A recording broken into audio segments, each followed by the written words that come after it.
With full brothers like state champions Could Have Been the Whiskey, Winter Warlock coming after Could Have Been the Whiskey. Could Have Been the Whiskey holding on though, and Could Have Been the Whiskey by a long neck. and Del Rio Harbor, Del Rio Harbor in front, and Del Rio Harbor wins the Gottstein Futurity by a length.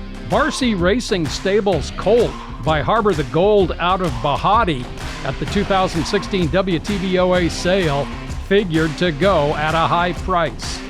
My partners, Al Adams, and my trainer, Steve Bullock, they were hot on them.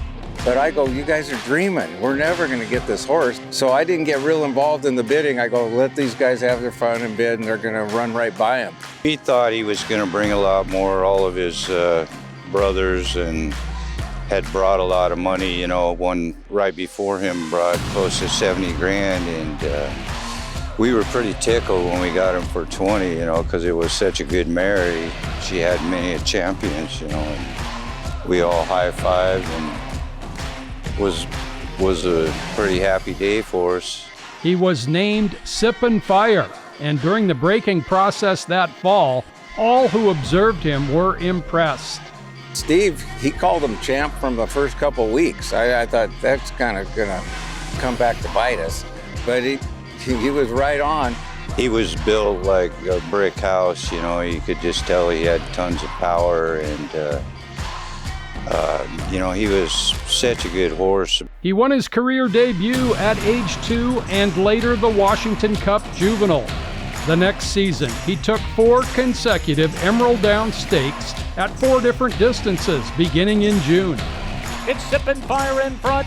Freiburg battles on at the inside. Boundary Bay back third. What was I thinking? In stride late, but deep stretch. Sippin Fire's pulling away, and Sippin Fire will win the Coca-Cola by 3. I was really in a daze.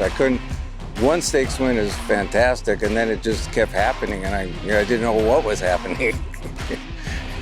Rocco Bowen was up for the entire streak, including the Muckleshoot Derby, against a multiple stakes-winning Invader from Hastings. Weekend Wizard off the turn in front, but on the outside, Sippin Fire's coming after him in the final furlong. It's a match race for home, and Sippin Fire on the outside has tackled the leader. Weekend Wizard battles back 50 yards away. Sippin Fire wins it by a hard-fought half. Sippin Fire was Emerald Down's Horse of the Meeting and was named 2018 Washington Horse of the Year at the Winter Banquet. Bullock and Israel didn't want to part with him. Now age 9 and a little heavier, he resides at Israel's Osceola farm in Enumclaw.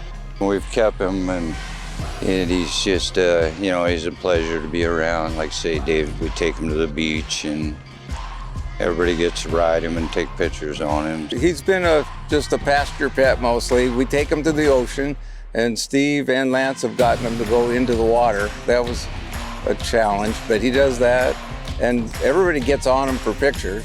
Sippin Fire, a top Washington bred, enjoying his retirement.